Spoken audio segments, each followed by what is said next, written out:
Share के साथ number 1 लगातार प्यार और भरोसे के लिए आप सभी का शुक्रिया।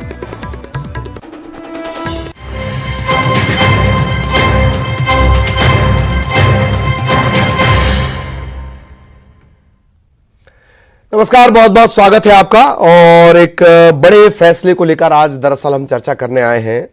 बड़े जोर शोर से एक नोटबंदी की गई, फिर बहुत सारे लोगों को लगा कि नहीं ये गलत है, कायदे के खिलाफ है, ये तमाम तरह की बातें, और तकरीबन 50 से ज्यादा 58 के आसपास याचिकाएं सुप्रीम कोर्ट पहुंच गईं।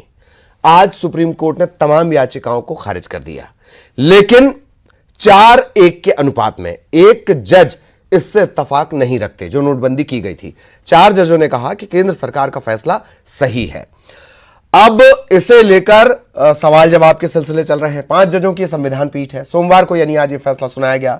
बेंच ने कहा कि 500 और 1000 के नोट बंद करने की प्रक्रिया में कहीं कोई गड़बड़ नहीं। बहुत ध्यान से सुनिए, 500 और 1000 के नोट बंद करने की प्रक्रिया में कहीं कोई गड़बड़ नहीं।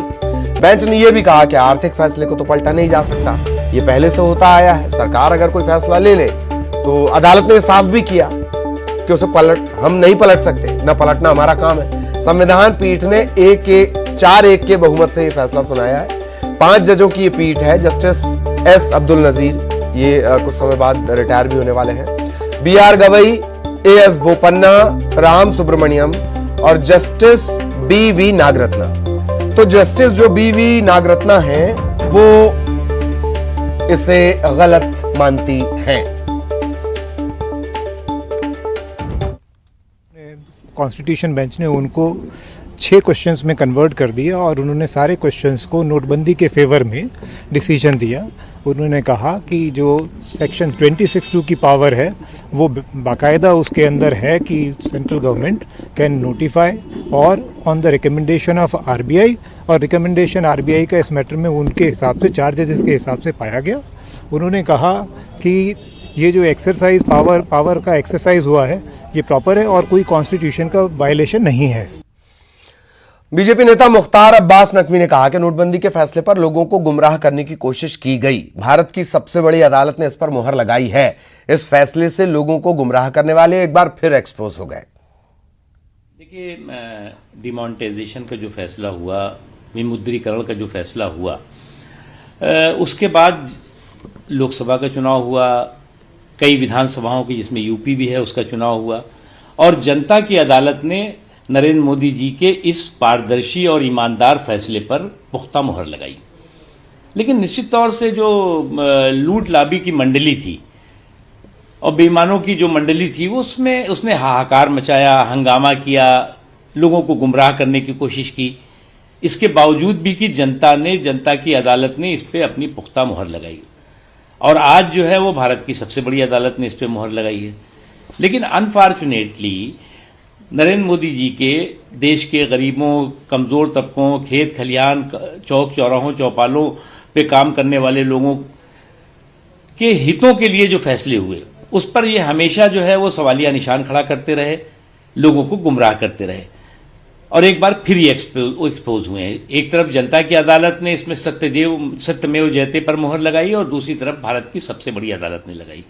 तो जो लोग डिमोनेटाइजेशन को लेकर के, विमुद्रीकरण को लेकर के, तमाम ऐसे अर्थशास्त्री थे, तमाम ऐसे ज्ञान देने वाले महापुरुष लोग थे जो कि मोदी जी की इस जनता के, देश की अर्थव्यवस्था के हित में किए गए फैसले को लेकर सवालिया निशान खड़े करते थे। और नोटबंदी को लेकर सुप्रीम कोर्ट के फैसले का मध्य प्रदेश बीजेपी ने स्वागत किया है। बीजेपी के मुताबिक नोटबंदी जिस तरह से लागू हुई उन सभी उद्देश्यों की पूर्ति सरकार ने की है, लक्ष्य की पूर्ति की है। नोटबंदी को लेकर कांग्रेस ने भ्रम फैलाने का काम किया। नोटबंदी का फैसला सिर्फ अकेला सरकार का नहीं था, बल्कि सभी वित्तीय संस्थानों के साथ विचार विमर्श करके लिया गया था। जो नोटबंदी का निर्णय था ये सिर्फ सरकार का निर्णय नहीं था, सरकार ने उस निर्णय को लिया था, पर RBI और तमाम हमारे जो वित्तीय संस्थान हैं, जो संवैधानिक संस्थान हैं, उन सब की एक सलाह के बाद में लिया गया था। और मैं समझता हूँ कि नोटबंदी का निर्णय जिन उद्देश्यों की पूर्ति को लेकर लिया गया था वो उद्देश्य की पूर्ति भी होने का काम हुआ है, या यूँ कह सकते हैं कि नोटबंदी का लिया गया निर्णय अपने परिणाम तक पहुँचा है, सफल हुआ है वो। और ये बात जब हम कहते थे तो बीजेपी के प्लेटफॉर्म से जब हम ये बात कहते थे तो आप लोग ये कहते थे कि भाई अब आपका निर्णय तो आप कहेंगे सही, परंतु आज सुप्रीम कोर्ट में भी जिस प्रकार से इस निर्णय के पक्ष में अपना निर्णय सुनाने का काम किया है और ये कहा है कि नोटबंदी का जो निर्णय था वह निर्णय अपने उद्देश्य में सफल हुआ, जब इस प्रकार से सुप्रीम कोर्ट ने भी इस बात को कहने का काम किया है तो माननीय उच्चतम न्यायालय के निर्णय का हम स्वागत करते हैं। और इस सुप्रीम कोर्ट के फैसले के बाद भाजपा और कांग्रेस एक बार फिर आमने सामने हैं। बीजेपी फैसले को सही बता रही है, कांग्रेस सवाल खड़े कर रही है। कांग्रेस कह रही है कि नोटबंदी के दौरान लोगों को छोटी छोटी रकम के लिए लाइन में खड़े होना पड़ा, लोग अपना ही पैसा निकालने के लिए परेशान हुए। नोटबंदी के दौरान कई लोगों की जान चली गई। कांग्रेस ने यह भी कहा कि अगर नोटबंदी सफल रही तो बीजेपी इस मुद्दे पर चुनाव क्यों नहीं लड़ती है। बैंकों की लाइन में खड़े होकर 140 से ज्यादा लोग मारे गए, क्या वो गलत था, क्या वो झूठ था? और जो लोगों को उस समय असुविधा हुई अपने खुद के पैसे निकालने के लिए, जमा करने के लिए, 4-4 हजार रुपए लेने के लिए, क्या वो गलत था या सही था? और सबसे बड़ी बात, ये किस तरह का निर्णय था कि जहां 500 एवं 1000 की नोट बंद करके आपने 2000 का नोट सर्कुलेशन में ला दिया और वर्तमान की स्थिति यह है कि 2000 का नोट सर्कुलेशन से गायब है। मतलब ये तो काले धन वालों के लिए और भी सुविधा हो गई। सबसे बड़ी बात, एक बात और कही गई थी कि 2000 की नोट में चिप लगी हुई है, वो कहां है चिप? और अगर यह सफलता थी तो मोदी सरकार ने इस आधार पर अपना चुनाव क्यों नहीं लड़ा? तो अब ये तमाम तरह की बातें अब निकलकर सामने आ रही हैं। इन सब के बीच अब ये बात भी उठेगी कि क्या नोटबंदी अपने मकसद को छू पाई, कामयाब हो पाई, इसे लेकर तमाम तरह की बातें। अदालत ने साफ कर दिया है कि अदालत ने प्रोसेस को लेकर सुनवाई की है। प्रोसेस, प्रक्रिया। आप आरबीआई से चर्चा करेंगे, वित्तीय संस्थाओं से चर्चा करेंगे और फिर तकरीबन 4 घंटे में नोटबंदी लागू हुई थी। प्रधानमंत्री आए, उन्होंने बताया 500, 1000 के नोट आज से लीगल टेंडर नहीं। 4 घंटे का वक्त और उसके बाद करेंसी अवैध।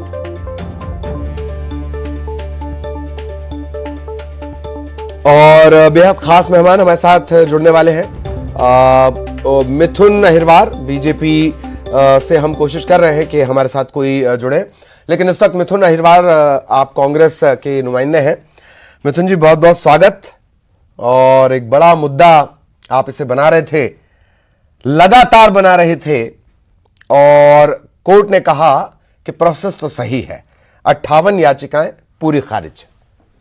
जी देखिए ललित जी, बिल्कुल ठीक आपने कहा कि प्रोसेस की बात यहाँ सुप्रीम कोर्ट ने कही है। सुप्रीम कोर्ट ने ये नहीं कहा कि नोटबंदी का फैसला अर्थव्यवस्था के या तो हित में था या इससे लोगों को बहुत फायदा हुआ या इससे लोगों को नुकसान नहीं हुआ, ऐसी कोई बात सुप्रीम कोर्ट ने नहीं कही गई है। केवल इसकी जो संवैधानिकता है, वैलिडिटी को लेकर के प्रश्न किए गए थे, जिसके बारे में एक समय अरुण जेटली जी ने कहा था कि मैं वित्त मंत्री था और मुझे नहीं पता था नोटबंदी हो रही है। भारतीय जनता पार्टी के लोगों ने फिर बाद में अलग तरीके की बातें कही। कांग्रेस पार्टी ने हमेशा इस बात को स्टैंड में रखा कि जिस नोटबंदी की वजह से अर्थव्यवस्था ताश के पत्तों की तरह ढह गई, जिस नोटबंदी की वजह से कई लोगों की नौकरियां चली गई, जिस नोटबंदी की वजह से कई लोगों की तनख्वाहें कम हो गई, जिनके ऊपर काम का भार बढ़ गया, जिस नोटबंदी की वजह से भारतीय जनता पार्टी के लोगों ने बड़े दावे किए थे आतंकवाद खत्म हो जाएगा, काला धन खत्म हो जाएगा, टाटा बिरला जैसे बड़े उद्योगपति जो हैं लाइन में खड़े होंगे जनता के साथ में। जनता तो जरूर लाइन में खड़ी रही, हम सब लोग लाइन में खड़े रहे, लेकिन इसका कोई फायदा हमें नहीं मिला। 500 दिन 50 दिन की बात कही थी, 500 दिन के बाद भी इसका कोई बड़ा फायदा नजर नहीं आया। 100 से ज्यादा लोगों की जान गई, लोगों को असुविधाएं हुई, जो इकॉनमी है वो डिक्लाइन पे आ गई, प्रॉपर्टी के रेट्स कम हो गए, लोगों के पास पैसा नहीं बचा, मार्केट के अंदर जो लिक्विडिटी थी वो खत्म हो गई। केवल इस बात को लेकर, और जो कहा था काला धन खत्म हो जाएगा, 99.3%, 99.3% पैसा जो था वो तो वापस सरकार के लोगों के खाते में आ गया आरबीआई के जरिए से। तो उस नोटबंदी का फायदा क्या हुआ, उसको लेकर के आज भी कांग्रेस पार्टी प्रश्न पूछना चाहती है। और यह पूछना चाहते हैं कि अगर संवैधानिक, अगर कोर्ट की बातों को लेकर के भारतीय जनता पार्टी बड़े मुगालते पाल रही है, तो कोर्ट ने तो यह भी कहा था कि साहब वो 10 बजे तक पटाखे नहीं चलने चाहिए। चिंतामणि मालवीय जी इनके सांसद कहने लग गए कि साहब हम तो पटाखे चलाएंगे, कोर्ट का फैसला चाहे कुछ भी हो। कोर्ट ने तो यह भी कहा कि 2G घोटाले में कांग्रेस का कोई भी व्यक्ति दोषी नहीं है, कांग्रेस ने कोई भ्रष्टाचार नहीं करा है, भारतीय जनता पार्टी के किसी साथी ने ऐसी कोई बात उसको लेकर के माफी मांगी हो तो ये भी बता दे। कोर्ट ने समय समय पर फैसले दिए हैं, धारा 370 को लेकर के अभी मामला कोर्ट में है, लेकिन क्या ये सच्चाई नहीं है कि पिछले 6 महीने से कश्मीरी पंडित जो हैं वो धरने पर बैठे हुए हैं? वहां के एलजी जो भारतीय जनता पार्टी बड़े नेता रह चुके हैं वो कहते हैं साहब इस तरह। तो कोर्ट को लेकर के भारतीय जनता पार्टी समय समय पर सिलेक्टिव फैसलों का स्वागत करती है। हमको यह लगता है कि हमने जो जनता की अदालत में प्रश्न उठाए वो आज भी मौजूद है, आज भी वैलिड है। जी, सवाल यह है कि इस जटिलता को सहजता के साथ आप पब्लिक को समझाएंगे कैसे? बीजेपी लगातार ये कह रही है, बीजेपी गिनाने लगी कि बहुत अभूतपूर्व फैसला था। यह और बात है कि इस अभूतपूर्व फैसले का जश्न नहीं मनाया गया।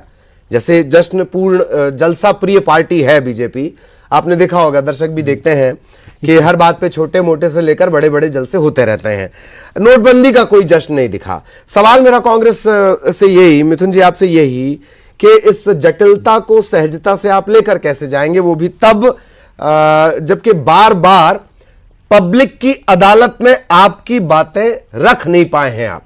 जी देखिए ललित जी, हम तो जनता के सामने हमेशा अपनी बातें रखते ही हैं, लेकिन ये जो जटिलता की आप बात कह रहे हैं जनता बहुत अच्छे से समझती है।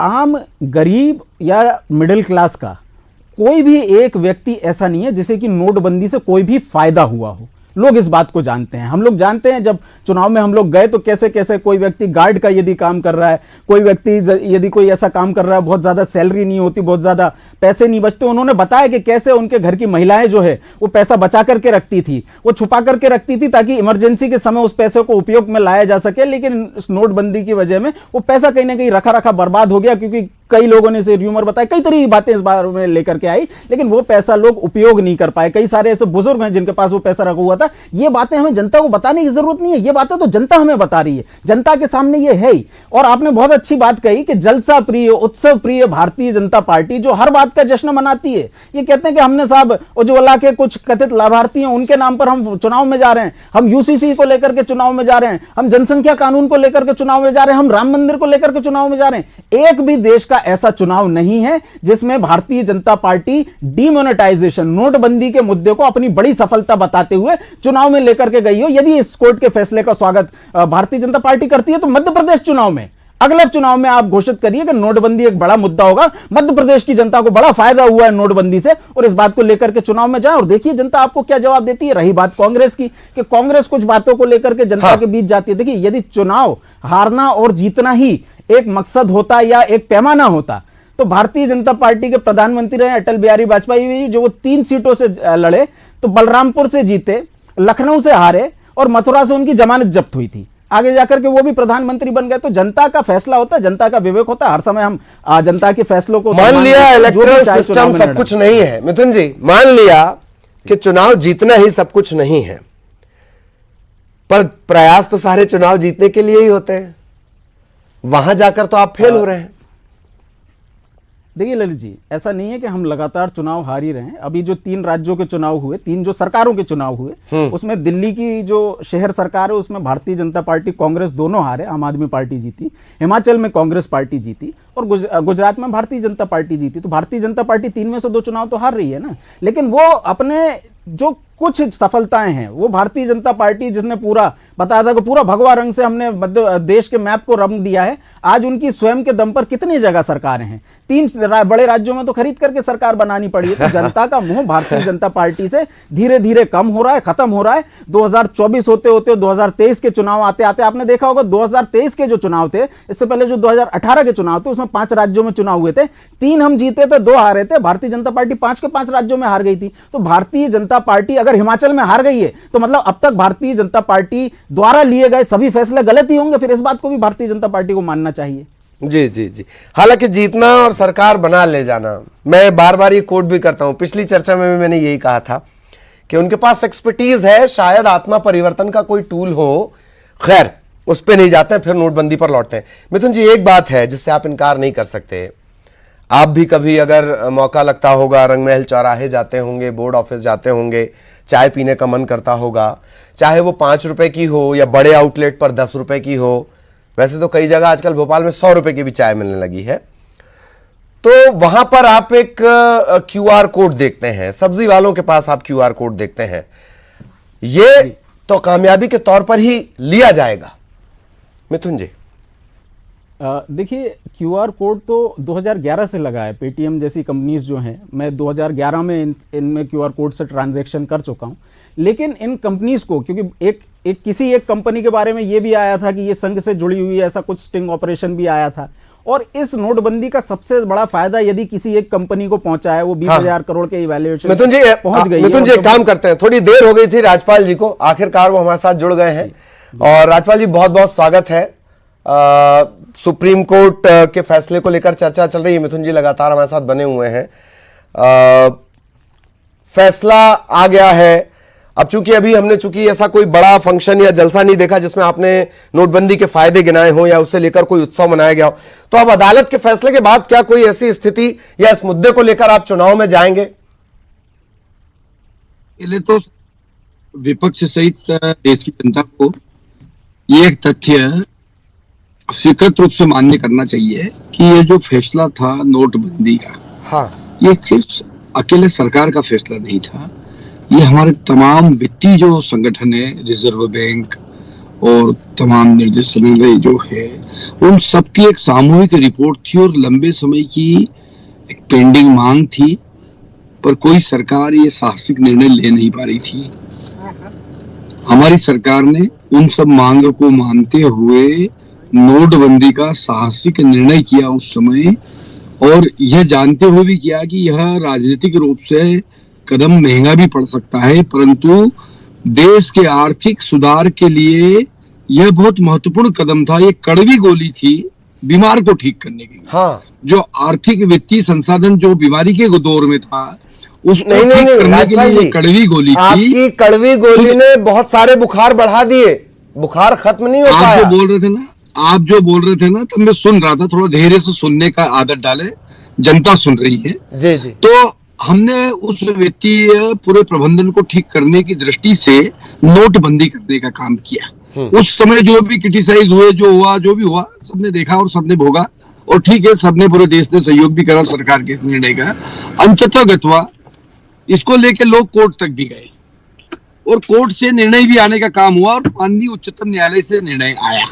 इस निर्णय के बाद में फिर कुछ कहने सुनने को रह नहीं जाता है। जो निर्णय में आया वो सबको मान्य करना पड़ता है, करना ही चाहिए। हमारी व्यवस्था है, हमारी प्रणाली है। मैं समझता हूँ कि हमारे उस निर्णय को आज माननीय न्यायालय ने कहीं ना कहीं सही सिद्ध ठहराने का काम किया, और वही सही था।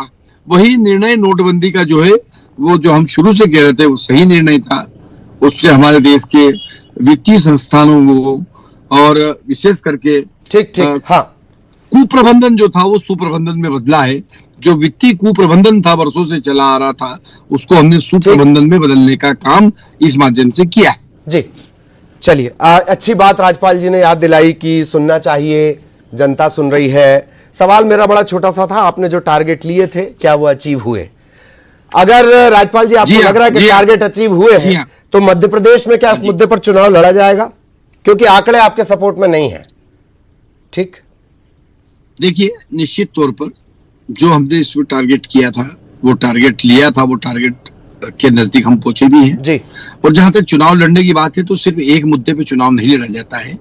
मध्य प्रदेश का चुनाव तो हमने जो मध्य प्रदेश में काम किए हैं, जो हितग्राहीमूलक योजनाएं लेके गए हैं, जो करीब गरीब कल्याण के कार्यक्रमों के माध्यम से गरीब के हम करीब पहुंचे हैं और उसकी माली हालत ठीक करी है, उसको समाज के मुख्य धारा में लेके आए हैं। जिसके पास आवास नहीं था उसको प्रधानमंत्री आवास देने का काम किया है। जिसको इलाज की जरूरत थी उसको 5 लाख तक के हमने जो है इलाज, आयुष्मान योजना के इलाज देने का काम किया निःशुल्क। तो ये जो हमने किया है, किया ही लेके जाना पड़ता है। बिल्कुल, और किया ही लेके जाया जाता है। 4-1 से ये फैसला आया है संविधान पीठ के पास से। एक जज का ये कहना है कि नोटबंदी का तरीका गैर कानूनी, सरकार ने अपनी ताकत का गलत इस्तेमाल किया। जी प्लीज। मैं समझता हूं कि उनकी जो सलाह है वो सलाह अपनी जगह आई है, परंतु उनकी सलाह को उनके साथी 4 जजेस ने खारिज भी करने का काम किया है। तो जब 1-4 से कोई निर्णय आता है तो मैं समझता हूँ बड़ी मेजोरिटी के साथ निर्णय आता है वो, और उसकी कोई अपील दलील नहीं होती है। ये बात सही है कि वित्तीय सुप्रबंधन करना था तो सख्ती तो करना थी सरकार को, और सरकार ने वो करने का काम किया। कई लोगों पे केस भी बने। उस समय पे तत्कालीन जो है सरकार ने कठोर निर्णय लेने के काम किए, कटु निर्णय लेने के काम किए। कटु और कठोर निर्णय जब लिए जाते हैं तो निश्चित तौर पर कहीं ना कहीं उस समय तो बुरे लगते ही हैं वो, और उससे जो पीड़ित पक्ष होता है वो न्यायालय भी जाता है। वो लोग गए भी सही, और निर्णय सबके सामने है। बिल्कुल बिल्कुल बिल्कुल। चलिए, बहुत बहुत शुक्रिया। हालांकि सिसोदिया साहब थोड़ी देरी से हमारे साथ जुड़े। मिथुन जी, आपका भी बहुत बहुत धन्यवाद। सिसोदिया साहब, आपका भी बहुत बहुत धन्यवाद इस चर्चा में शामिल होने के लिए। बहुत सारे सवाल पूछे गए, सवालों के जवाब कभी कभी मिलते हैं, कभी कभी सवाल की जगह सलाह भी मिल जाती है, उस सलाह का भी स्वागत है। कभी कभी सवाल के जवाब की जगह भाषण भी मिल जाता है। खैर, खबर अब धार से, बड़ी खबर, सराफा व्यापारी से 25 लाख की लूट को अंजाम दिया गया है। फिल्मी स्टाइल में व्यापारी की कार को जीप से टक्कर मारी गई और फिर आंख में मिर्च पाउडर डालकर लुटेरे जेवरात ले उड़े। रतलाम के सराफा व्यापारी हैं चंद्रप्रकाश कटारिया, उनके साथ वारदात हुई है सरदारपुर थाने के जोलाना गांव के पास। एक बदमाश पकड़ा गया, पूछताछ इससे की जा रही है।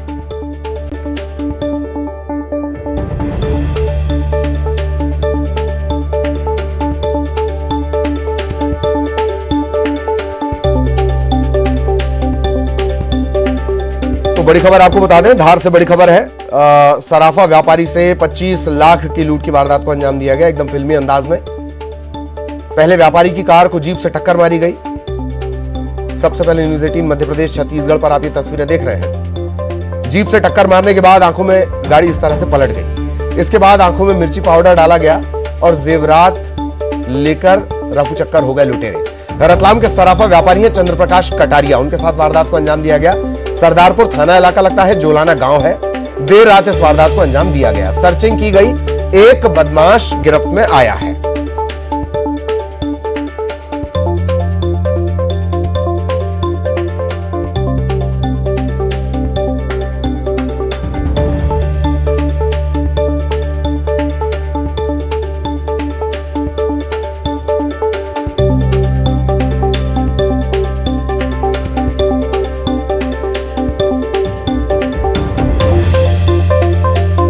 धार से बड़ी खबर है, सराफा कारोबारी से 25 लाख की लूट की वारदात को अंजाम दिया गया फिल्मी अंदाज में। पहले कार को जीप के जरिए टक्कर मारी गई, तेज रफ्तार से टक्कर मारी गई और ऐसा लगता है कि यही वजह है कि गाड़ी पलट गई है। रतलाम के सराफा कारोबारी हैं चंद्रप्रकाश कटारिया। पूरे जेवरात, कार को जीप से टक्कर मारना, फिर आंखों में मिर्ची झोंकना और फिर जेवरात लेकर ये लुटेरे उड़ गए। नवीन हमारे साथ जुड़े हुए हैं। नवीन, क्या अपडेट? जी हाँ, बिल्कुल बताना चाहूंगा कि ये बड़ी ही सनसनीखेज वारदात जो है सामने आई है।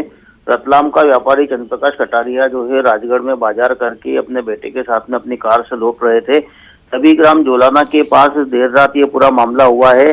फिल्मी स्टाइल में जो है एक जीप आई और उसने जो है व्यापारी की कार को टक्कर मारी, जिसके बाद में बाइक सवार बदमाश और आए और उन्होंने व्यापारी और उसके पुत्र की आंखों में जो है मिर्ची पाउडर डाल के और जो है लूट की घटना को अंजाम दिया है। और इसमें करीब 25 लाख रुपए केस जो है बताए जा रहे हैं। साथ ही सोने चांदी के जेवर जो हैं वो लूट के फरार हुए थे। और जैसे ही लूट कर जो है बदमाश फरार हुए और उसके बाद में एक जो बदमाश जो है कुएं में जा गिरा और ग्रामीणों ने जो है उसको निकाला पुलिस की मदद से और उससे जो है कुछ जेवरात जो है बरामद भी हुए हैं। वहीं इस पूरे मामले में जो है पुलिस अभी गंभीरता से जुटी हुई है, सख्ती से पूछताछ की जा रही है और अन्य साथियों को जो है पकड़ने के प्रयास किए जा रहे हैं। पुलिस कुछ ही देर में इस पूरे मामले का खुलासा भी करने वाली है। जी लेवी, चलिए बहुत बहुत शुक्रिया नवीन, और आपके जरिए अपडेट भी हम अपने दर्शकों तक पहुंचाएंगे। सहयोगी नवीन विस्तार से जानकारी दे रहे थे। और इसी के साथ इस बुलेटिन में इतना ही। खबरें जारी रहेंगी।